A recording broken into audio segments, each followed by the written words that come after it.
Bonjour à tous. Alors, il y a quelques temps, je vous avais présenté un diorama Lego de la bataille de la tranchée de l'étoile noire. Donc, un diorama que mon fils s'était acheté. Et je vous avais dit qu'il en possédait d'autres et que je vous les présenterais. Donc, chose promise, chose due. On va rester dans le Star Wars avec ce second diorama. Alors, à ma connaissance, il en existe trois. Il y a donc la bataille de la tranchée de l'étoile noire. Le compacteur d'ordures qui a la particularité d'être mécanisé.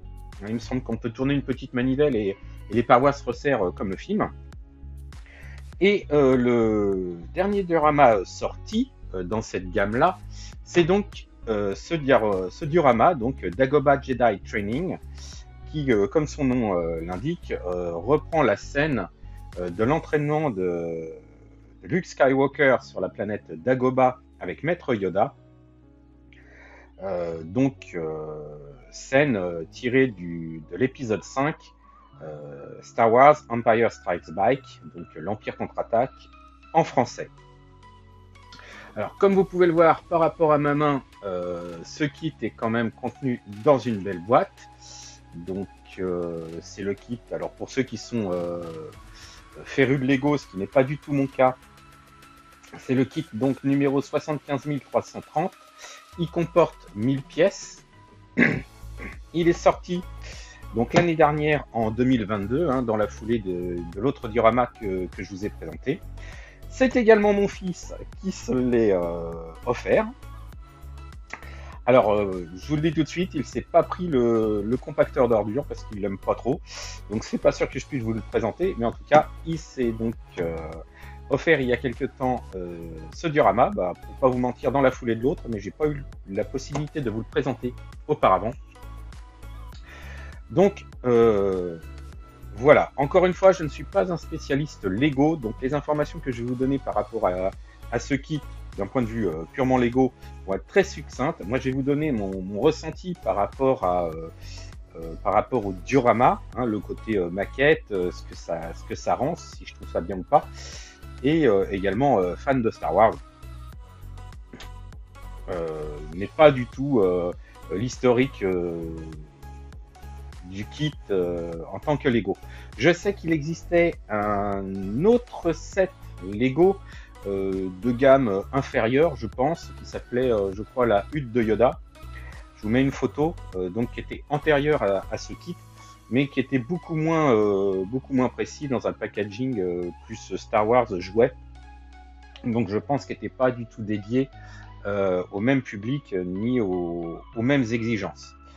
Concernant la boîte de ce kit, on reprend les codes qui avaient été établis sur les kits précédents, à savoir une boîte noire très sobre, présentant le kit monté, enfin le kit, on va parler de kit, je vais garder le vocabulaire de la maquette, donc qui montre le kit monté, une belle présentation, donc avec un petit effet lumineux derrière, je pense que ça c'est des effets Photoshop, le nom du kit, donc en haut à droite, avec un petit logo. Alors ici, on voit la silhouette de Yoda appuyée sur sa canne. Le logo Star Wars, le logo Lego, les renseignements donc que je viens de vous donner, et donc la Disney, puisque Star Wars appartient à Disney depuis quelques années. Pardon. Donc sur la tranche de la boîte, on voit une autre mise en scène avec l'aile du X-Wing, Luke concentré et Yoda juste derrière. Donc on devine que c'est la séquence où Luke tente d'extraire le X-Wing qui est en train de sombrer au fin fond du marais. Donc Diorama Collection. De l'autre côté, rien de particulier, c'est juste le nom de la boîte sur fond noir. Alors excusez-moi, la boîte étant énorme, j'ai un peu du mal à la manipuler. Et derrière, on a donc une autre vue du kit, donc la séquence que l'on vient de voir, donc avec un Luke très concentré qui tente de ressortir le X-Wing. Ici, les caractéristiques donc du kit une fois terminé. Donc on sait qu'il se fait 16 cm de haut sur 29 cm de large. Alors, ce qui est un peu dommage, c'est qu'on n'a pas la profondeur. Quand même, on est quand même en 3 dimensions. Ici, une photo du kit terminé sur une étagère, donc ce qui permet de se rendre compte un peu de la place que ça va prendre, mais bon, on n'a pas beaucoup de références autour pour se rendre compte vraiment. Une photo du kit vue de derrière, donc avec l'intérieur de la cabane de Yoda, et une seule et unique photo du film qui reprend cette scène-là, hein, donc avec Luke qui tente d'extraire son X-Wing. Alors, le kit, le diorama a déjà été fait par mon fils, hein, donc la boîte est vide. Je vais vous présenter très rapidement la notice de montage et ensuite on verra le résultat. Alors, concernant la notice de montage, bah déjà, vous voyez l'épaisseur, hein, elle pèse son poids. Donc on se dit quand même que ça va pas être un montage qu'on va faire en quelques minutes. Hein. Je pense que mon fils a mis un peu moins d'une après-midi à le faire. Alors je précise, mon fils est quand même un grand garçon, hein, puisqu'il a 18 ans, il va sur ses 19 ans. Donc tout à fait dans l'âge requis, enfin préconisé par la boîte. L'illustration devant reprend la photo qui était donc sur la boîte à l'origine. Donc on commence tout de suite avec des belles photos des films. Hein. Donc ici le X-Wing en train de sombrer, Luke qui fait le poirier pour s'entraîner. La fameuse séquence, alors qui revient hein, sur beaucoup de photos où Luke tente de sortir le X-Wing du marais, mais c'est un peu normal parce que c'est l'une des caractéristiques de ce diorama. L'intérieur de la hutte où Luke goûte au ragoût de racines. Alors ça, une séquence qui est totalement absente du diorama, hein, c'est l'arbre avec le côté obscur de la Force où Luke se retrouve à affronter Darth Vader. Ici, un petit texte remettant le contexte de la séquence mise en avant par ce diorama.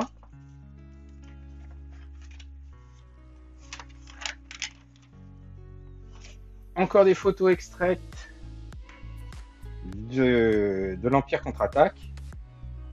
Donc avec un résumé hein, vraiment de la séquence, parce que ça raconte là à la sortie de l'épreuve de l'arbre du côté obscur. Donc là, Luke qui interroge Yoda sur le côté obscur et le côté lumineux de la Force, hein, si vous vous souvenez. Là, il demande à Yoda, je me souviens bien de la séquence, ouais, là, à ce moment-là, il demande à Yoda si le côté obscur est le plus fort. Et Yoda lui dit non, pas le plus fort, le plus séduisant, le plus facile. Et là, c'est Luke qui donc tombe parce que R2D2 lui signale que le X-Wing est en train de sombrer. On en revient toujours à cette séquence. Et donc Yoda, qui était perché sur les pieds de Luke, chute au sol. Voilà. Et de nouveau, une photo du kit terminée. Et ensuite, on attaque les hostilités de montage, avec d'abord la description de l'outil magique Lego, hein, qui permet d'assembler, désassembler, enfin surtout désassembler d'ailleurs. Ici, on voit donc les sachets numérotés et également ce qu'ils permettent de faire lors du montage du diorama. Donc on voit qu'il y a 6 sachets. Alors juste pour information, la notice comporte 172 pages et 183 étapes de montage. Bon, certaines étapes sont très courtes, hein, puisque celle-ci c'est juste déposer un accessoire qui est le serpent. Donc on voit que dans le sachet numéro 1, on a un Luke en tenue entraînement sur Dagobah. Et on commence donc bien évidemment par le socle, pardon. Et ça j'y reviendrai un petit peu lorsque je vous présenterai le kit terminé. Alors donc, on va avancer un peu parce que là il y a beaucoup de... Toutes ces étapes là, vous voyez, c'est des très petites étapes.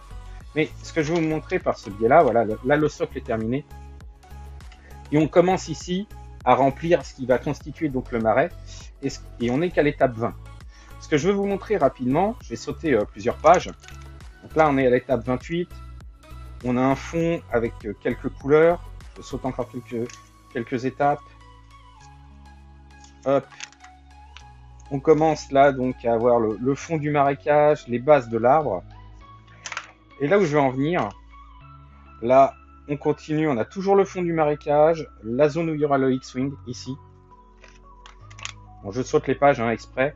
Mais tout ça, c'est pour vous montrer, là, on est à l'étape 46 et on continue à mettre les éléments couche par couche du marécage. Et en fait, ce que je veux vous montrer par là, là où je veux en venir, c'est qu'en fait, le côté marécage, bon là, on est aux étapes 57, hein, on est à peu près dans les étapes 60, autour des 60, un peu avant. On commence à attaquer seulement la structure de l'arbre et de la hutte de Yoda. Ce que je veux dire par là, c'est que le marécage, c'est pas juste une série de plaques transparentes vertes. Il y a différents verres, différents types de pièces et également un fond constitué de plusieurs couleurs, ce qui va faire vraiment un rendu de profondeur et surtout de teintes différentes sur le fond de cette partie du diorama et donc donner un effet de différentes profondeurs. Donc voilà, là vous avez les... Je passe les pages par l'eau hein, parce que ce sont, vous voyez, toutes les étapes. Il y a de nombreuses étapes, mais les étapes comment dire, se résument à une ou deux pièces systématiquement. Donc là, ça va assez vite.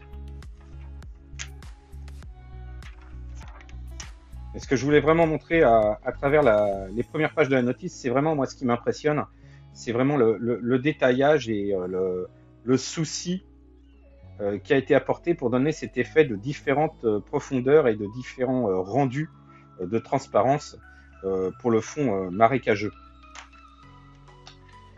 Et donc, bien entendu, alors à la fin, donc, comme je vous disais, hein, la dernière étape, hein, excusez-moi, la notice est grande, donc c'est difficile de centrer, enfin de cadrer. Et derrière ici, hein, l'ensemble des pièces. Mais maintenant, je vais vous montrer quand même ce qui est le plus important, bah, c'est le produit fini. Alors voilà, monté, le résultat. Donc comme vous voyez, ça reste quand même un bel ouvrage, hein, quelque chose d'assez imposant, hein, puisque vous voyez, hein, là, je mets ma main derrière, on la voit pas tellement c'est grand. Voilà, donc ça reste quand même un beau résultat, un beau diorama, et qui formule de petits détails très sympas. Alors déjà, l'arbre à l'arrière, je vais essayer voilà, de mettre un peu plus de vent pour vous rendre compte. Donc on a vraiment une structure avec l'arbre derrière, la hutte de Yoda qui est donc ici, comme vous voyez, ça donne vraiment un effet très sympa. L'aile du X-Wing, donc qui est affleurant, enfin, qui dépasse du marécage. Je vais revenir en détail. Hein. Encore une fois, vous avez bien compris, c'est vraiment ce côté marécage que je trouve très bien rendu sur ce diorama. Un peu de végétation par-ci par-là. Une lampe classique ici, qui est donc la lampe qui sert à Luke au début. Lorsqu'il met son bivouac en place, il a donc cette lampe là, et ici vous avez une petite lampe qui se tient à la main. C'est la lampe que Yoda essaie de subtiliser à R2, et R2 essaie de l'en empêcher et il se prend des coups de canne. My home, slimy, my home this is. R2, let him have it. R2. Donc ce diorama est plein de bonnes idées de rendu. Ici, on a sur le côté, on a la cheminée de la... Enfin, oui, la cheminée d'où s'échappe la fumée de la cuisine de Yoda. Ici, on a le personnage de Yoda. Alors, encore une fois, je le répète, je ne suis pas spécialiste Lego, mais d'après mes recherches, donc le personnage de Yoda est standard, hein, il n'a pas été modifié, il n'a pas changé pour ce diorama. Le R2D2, donc c'est une version tachée, et des deux côtés, hein, donc voilà, c'est pas qu'un peu, hein, il est très sympa. Hop, je vais essayer de le replacer à son emplacement Voilà. Un Luke. Alors d'après ce qu'on m'a dit, le Luke, lui, serait par contre rattaché à ce diorama-là. Hein, il n'aurait pas été... alors peut-être qu'on le trouve ailleurs maintenant, mais en tout cas, il a été fait spécifiquement sur le diorama. Parmi les bonnes idées, on voit ici... Hop, est-ce que je vais pouvoir le retirer? Voilà. Ici, un petit support transparent qui permet à Luke de faire le poirier pour simuler sa séquence d'entraînement. Si on retourne le diorama, on a ici donc l'intérieur de la hutte de Yoda avec plein de petits détails, dont ici le sabre de Yoda donc accroché au plafond. Là-bas au fond, hop, alors une pyramide transparente, je ne sais pas ce que ça peut représenter, hein, parce que les holocrons de forme pyramidale normalement sont plus liés au Sith qu'au Jedi. Et vous avez ici donc, c'est ce que je disais, voilà, la cuisine où se trouve la marmite de Yoda, hein, en référence à la photo qu'on a vue dans la notice de montage, et donc bien entendu qui correspond au conduit de cheminée d'où s'échappent les volutes de fumée blanche. J'aurais vu un blanc cassé, moi un petit gris, mais bon, voilà. Alors, et pour terminer, je veux vraiment m'attarder, regardez. Voilà, c'est ça ce dont je voulais vraiment parler. C'est qu'avec le fond qui a été utilisé de différentes couleurs et de différentes structures, et ben, on a vraiment ce rendu. On a l'impression qu'ici c'est plus profond, là c'est moins profond, là on est au bord de l'eau, il n'y a plus rien. C'est vraiment très bien pensé. L'autre point aussi qui est super sympa, c'est, regardez, ici on a des petites pièces supplémentaires et qui simulent parfaitement lorsque le X-Wing s'enfonce dans l'eau et qui fait des bulles pour signifier qu'il est en train de couler. Et bien c'est simulé avec ces petites bulles. Donc un diorama qui est vraiment très sympa, avec un rendu très intéressant. Franchement, moi j'adore. Ce que j'adore aussi, et ça c'est inhérent à chacun des dioramas de cette collection, c'est alors d'abord le cadre avec les petits éléments ici en alu. Enfin, c'est du plastique couleur aluminium. Donc c'est pas grand chose, mais ça habille suffisamment pour pas que ça fasse tristounet ou moche. Et ici, donc, Star Wars et la petite phrase do or do not, there is no try. Fais-le ou ne le fais pas, mais il n'y a pas d'essai. Alors, pour la petite anecdote, c'est un peu ma citation préférée et ma ligne de conduite dans la vie de tous les jours. Donc, ça me parle particulièrement. Mais j'aime beaucoup cette petite plaque sur chaque diorama Lego qui est un petit peu la signature de la scène et que j'aime beaucoup, puisque je rappelle, encore une fois on en revient toujours là, mais cette citation, Yoda l'a dit lorsque Luke dit qu'il va essayer de ramener le X-Wing à la surface, et c'est à ce moment-là donc que Yoda lui dit fais-le ou ne le fais pas, mais il n'y a pas d'essai. Donc ce diorama, franchement je le trouve super sympa et très réussi. Un petit regret, j'ai quand même un petit regret, c'est que le seul accessoire qu'on ait vraiment pour donner de la vie à ce diorama, c'est ce serpent. Et ce serpent, si on le regarde, c'est un serpent à sonnette. Donc je suis pas spécialiste en reptiles, mais il me semble que des serpents de type serpent à sonnette, donc type crotal, il me semble, c'est plutôt des serpents qui vivent dans des environnements secs, pas forcément des marécages. Donc je pense que c'est un accessoire recyclé, mais qui du coup n'est pas tip top dans ce type de diorama, mais bon, il est là, hein, on va pas lui reprocher d'être là, mais je trouve que c'est pas forcément ce qui aurait été le mieux.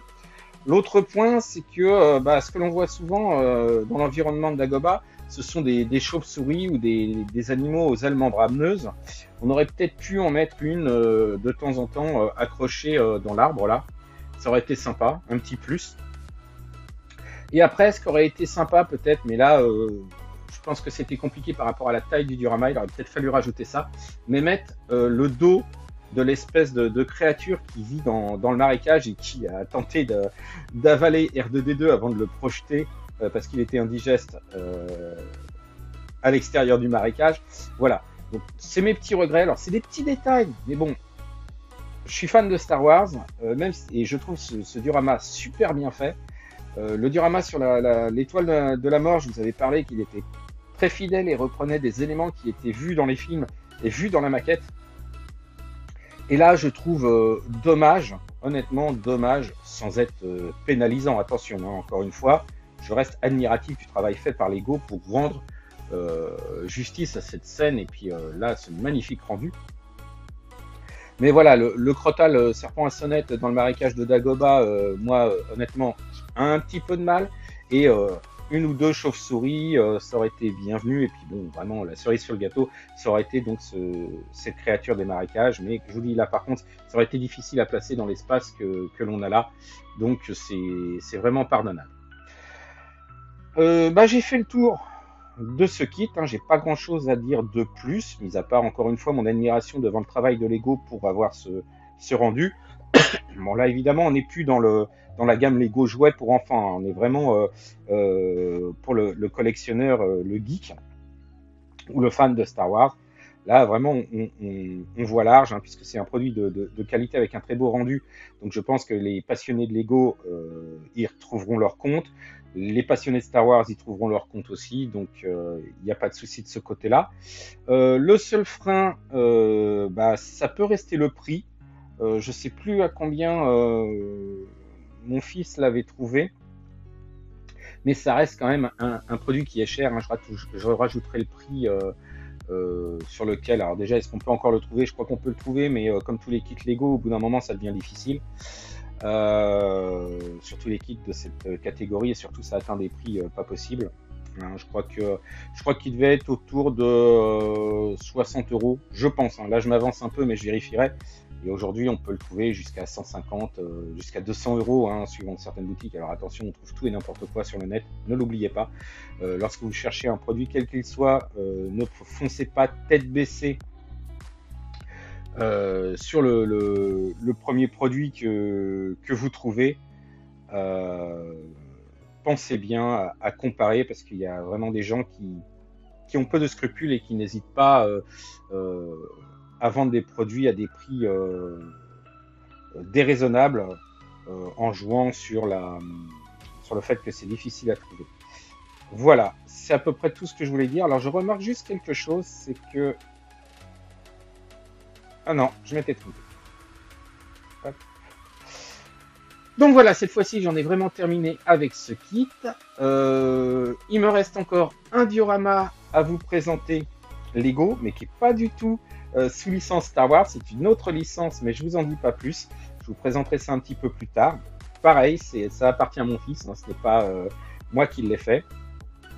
En attendant, si vous voulez commenter ce type de présentation, la section commentaires est là pour ça. Je rappelle que ma chaîne n'est pas monétisée, mais un petit pouce bleu, ça fait toujours plaisir. Ça me permet de voir si ce que je fais vous intéresse ou pas et orienter les sujets de ma chaîne. Mais encore une fois, j'aime vous présenter ce qui me plaît, ce qui m'a marqué. Et ce diorama m'a marqué de par sa finition et sa qualité. Donc voilà, c'est pour ça que je voulais vous le présenter. D'un autre côté, vous pouvez également suivre mes travaux, cette fois-ci les miens, dans le domaine de la maquette sur ma chaîne Sebby Factory, mais également sur ma page Facebook, pareil, Sebby Factory, hein, vous allez sur Facebook, vous tapez ça et vous devriez me trouver sans difficulté. J'ai un Instagram, mais bon, j'ai du mal à communiquer sur Instagram, honnêtement, donc vous attardez pas dessus. Honnêtement, c'est pas gênant. En attendant, prenez soin de vous et je vous donne rendez-vous à très bientôt pour vous présenter une autre œuvre de la culture geek. Ciao!